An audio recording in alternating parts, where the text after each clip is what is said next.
Hey everyone, it's Anna here, and in this lecture we're going to talk about the DOM. So we're going to be covering what the DOM is, we're going to look at what the DOM allows us to do in JavaScript, and then we're going to do some live coding examples. First, let's have a little bit of a recap about what makes up our web pages. So almost all web pages consist of HTML, CSS, and JavaScript. HTML is used for defining the markup and structure of the page. CSS is used for applying styles to elements in the document. And finally, JavaScript can be used to dynamically modify content on the page. Now, what exactly is the DOM? The DOM, which stands for Document Object Model, is an interface that allows JavaScript to interact with HTML through the browser. So you can think of the DOM as a representation of your web page. The browser takes in the HTML which you write, parses it, and then turns it into the DOM. So taking a look back at this diagram, the DOM is like an interface which allows JavaScript to access and update the content of your web page, such as the content, the structure, and the styling. Here we've got a basic example of some basic HTML and the corresponding DOM. So one of the features of the DOM is that it has a tree-like structure. In HTML, you probably know that HTML tags are structured like a tree, where tags can have children. So if you take a quick look at this HTML snippet, we have the header tag, which has a child's title, and we have the body tag, which has a text child and a bold tag child. So the same thing goes for the DOM. Just by stepping through this DOM tree, we can see that the root of the DOM tree is called the document. The document is a predefined object that's available to you in client-side JavaScript, which represents the root of the entire DOM. Then you can see the HTML tag, which is the outermost tag in our HTML, is the first child node of the DOM tree. And just jumping down to the body tag, you can see that the body tag has two children, some text, and a bold tag, and this is represented as two children nodes in the DOM tree. Now let's take a look at a few DOM data types. On the previous slide, I mentioned the document object. So like I said, this document object is the root of the entire DOM tree. So document is the type of this document object, this first type here. Next one here is element. So element is the type of all the nodes in the DOM tree. So this interface is what we can use to manipulate elements on the page and get info about them. Finally, we have node list, which is an array-like structure of elements, which is returned by methods like query, selector, all, which we'll look at in a moment. Now I want us to look at a little bit deeper at this middle type here, the element type. So element is the type of all the elements in the DOM. So suppose I have a div on my page. In the DOM, this is an element. But JavaScript gives us more specific types based on what HTML element we have. For example, if I have a div, this will be a HTML div element. If I have an input tag, this will be a HTML input element. I've listed 6 of these specific types here, but there's dozens and dozens of element types. And basically element is the base type of all of the types of objects in the DOM, and types like HTML input element are subtypes. So they have everything the element has plus some extra things based on what type of element it is, and we'll look at some more specific examples in a second. So what does the element interface actually give us? The element interface has a bunch of attributes and methods, and we can use these to write to the DOM and read the DOM. So we can read things such as the size of the element, its position, its color, or the text in that element. And we can also write things. So we can change the styling and even add and remove elements. So I'll give some examples of those attributes. So every HTML element has some attributes such as style. The style is like the way of changing the styling and overriding the CSS. Offset left and offset top, which is like the position, and client width or client height to get the size. And then like I mentioned, different HTML tag types have different types in the DOM, which add extra attributes and methods. So an HTML image element has all the things that HTML element has, plus it also has things like the alt attribute, which stores the image's alternate text, and a source attribute for the source of the image. And then HTML input element has the focus method, which focuses the text box or button, and select, which selects all the text in the input element and focuses it. I wanted to take a moment to quickly look at the HTML element interface on MDN. So here's the MDN page all about HTML element. So here we can see it's got a bunch of properties. It inherits everything from element and also adds a lot of other properties. For example, we've got draggable, which says whether or not that element is draggable, hidden, attribute. We've also got offset height, offset left, offset top, offset width, which tell you about like its size and positioning in the title. And then we've got a bunch of event handlers, which we'll look at in another lecture. And finally, we have a few methods like blur, which removes focus from the element, click, which sends a click event, and focus, which makes the element in focus. And if you take a look here on the side panel, we've got all the children types of HTML element, which represent all the different HTML tags. So plenty of them over here. If I just take a look at HTML image element. Yeah, so here you can say it inherits all the properties from its parent HTML element, but it's also got other attributes like the alt attribute.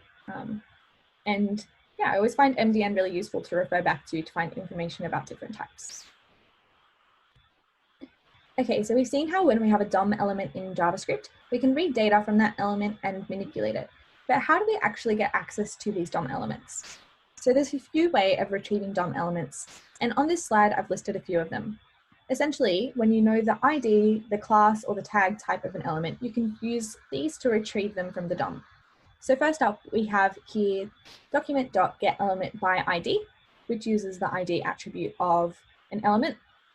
And this returns a single node. So as you probably know, IDs in HTML are unique. You can only have one element with a certain ID. And getElementById will get that element for you.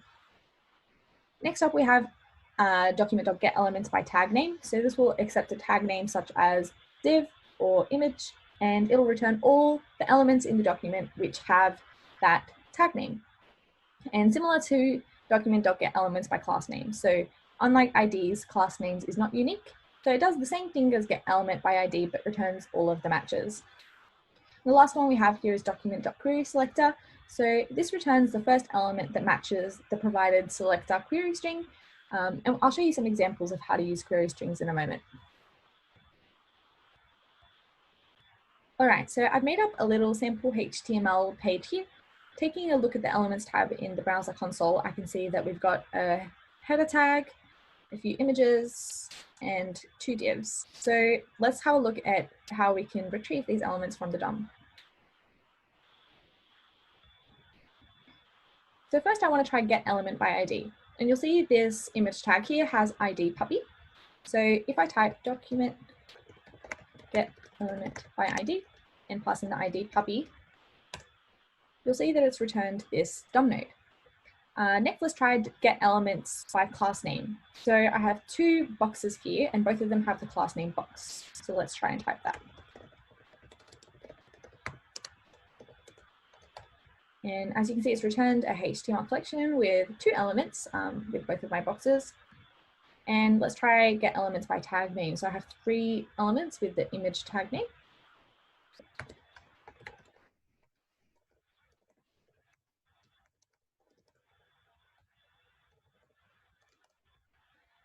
Cool, and it's given me 3 images. Now I'm going to show query selector. So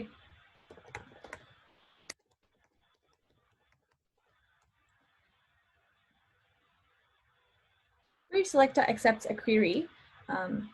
Based on what I'm querying by, I have to use different symbols. So if I'm querying by an ID, just like in CSS, I use a hash and then type the name of the ID, which is puppy. And it returns the first match. In this case, there's only 1 match. Now, if I want to query selector by class name, I use a dot, so I'll do dot box.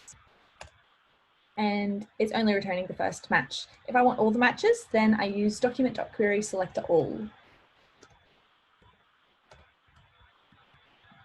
Cool. So that's how you read elements from the DOM. Cool. So we just saw how to read the DOM. Now let's take a look at how to write to the DOM. So the first method we have here is document.createElement. This is used to create an element as a variable. So it doesn't insert it into the DOM, it just creates an element and it accepts the tag name. So I can create a div by saying document.createElement div. We can also create a text node in just the same way. So document.createTextNode, pass in the string. We also have methods for adding these nodes into the DOM. So if you have an element, you can do element.append child, and that will add the new element as a child. We're also able to set attributes. For example, say I have a button, I can easily in JavaScript set an attribute such as adding the disabled attribute or adding another attribute such as an ID. As well as adding new elements to the DOM and modifying their attributes, we can also change the style of an element. Kind of like dynamically changing the CSS styling, taking an element from red to blue or adding a border or setting a transform. So how we do this is elements have a style property, which we can modify in JavaScript. And this style property corresponds to the style attribute of the HTML element. So if you do element.style followed by the name of any CSS property, you can access or modify that style. So here we have an example. If I set element.style.left, I'm setting the left style property to 50 pixels. The next two lines, we can see that I'm trying to increment the left value by 5 pixels. So I'm retrieving the existing element.style.left value using parseInt. I'm adding 5 and I'm appending the pixel symbol. And then I'm setting that new value to element.style.left. And the final example here, I'm changing the background color. So element.style.background color equals red. And I put a little note here to note that this is in camel case. So the styles in inline styles and CSS are usually hyphen separated, but in JavaScript, they're all converted to camel case. Now note that element.style.left will only be present on an element if that left property was set via inline styles or by scripting. So taking a quick look at the previous slide, trying to retrieve element.style.left won't work if I've just set the left value in the CSS. So to get the actual style of an element, if it wasn't already set in inline styles or by scripting, we can use window.computedStyle. So taking a look at this example, I call window.computedStyle and pass in an element, and then I can use the computedStyle object.getPropertyValue to retrieve the value of any of the style properties of that element. So here I'm retrieving the background color. Another way of modifying the style is to change the class names which exist on the element, which can be done using the class list property. So here you see we've got an element. I can add a class, remove a class, toggle a class, which toggles it, or check if a class exists on an element. Cool, now let's have a look at writing to the DOM.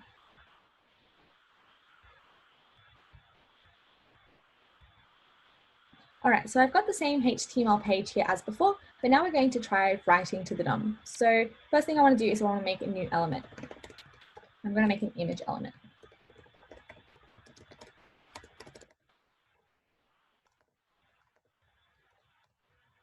I've made an image. It's not in the DOM yet, but it also doesn't have a source yet. So let's add a source to this image.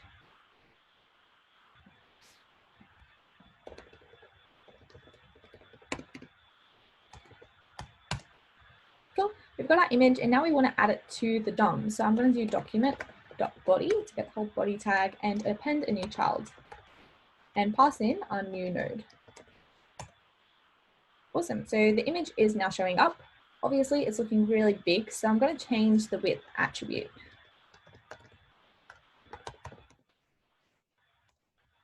Okay, cool, that looks much better. Now, suppose I want to add some styling. If I take a look here in my style sheet, in my elements tab, you can see in my style sheet, I've got this class name decorated image, which applies some styling. So I'm going to add this class name to my new element. So I want to add decorated image. I'll do new image.class list add and pass in decorated image.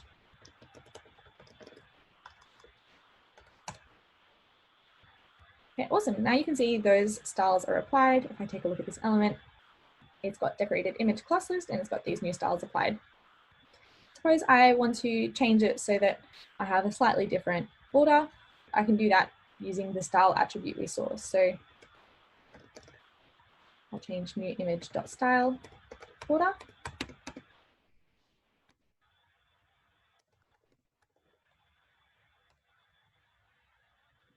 And there you can see it's got a new border. I can't actually see the pink because of this filter. There you go. Cool, so that's how you do writing new elements to the DOM.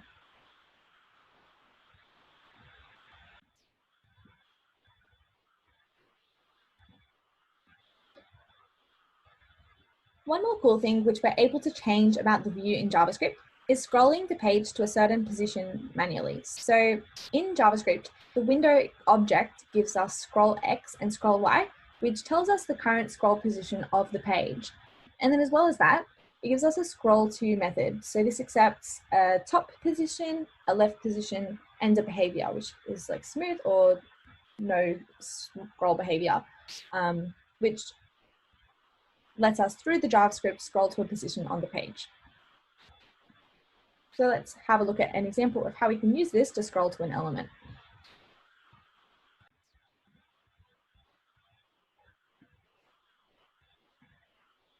All right, so what I have here is a HTML page. As you can see, it's got this button, which says click to scroll. It's got a red square and it's got a blue square. So I've just added these two divs and I've added some styling to make them colored and to make the second square positioned 2000 pixels from the top of the page and give us a scroll bar.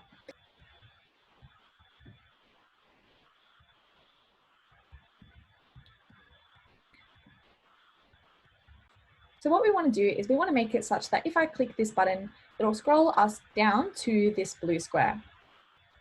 Right now, clicking this button doesn't do anything because I haven't added an event listener. So let's switch over to the JavaScript and let's try and write this code to scroll us to the blue square.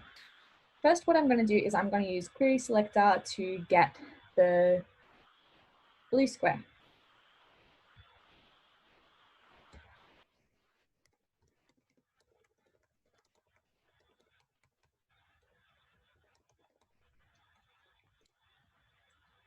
So this second square has the class name second, so I'm just using query selector to get that. Now I want to get the button. So the button has ID btn, so I'm just going to use that.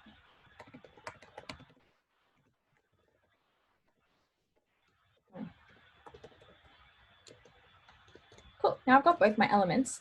Now I want to add an event listener to the button such that when I click it, it will do something. We're going to have another lecture on events where I go into detail about how to add event listeners, but I'm just going to quickly add a little function that will run when I click the button.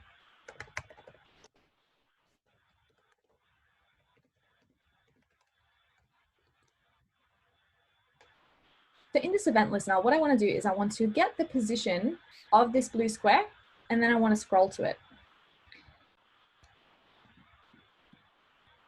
So I've added this call here to a function called getBoundingClientRect. And to show you what it does, let me just quickly console log what it's returning.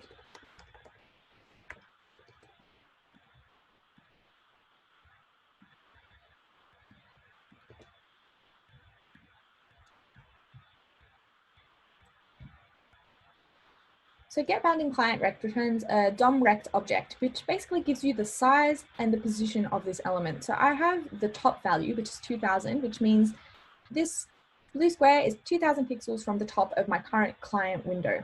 So I'm going to use this and the scroll to method to scroll to the blue square. So scroll to accepts a top position.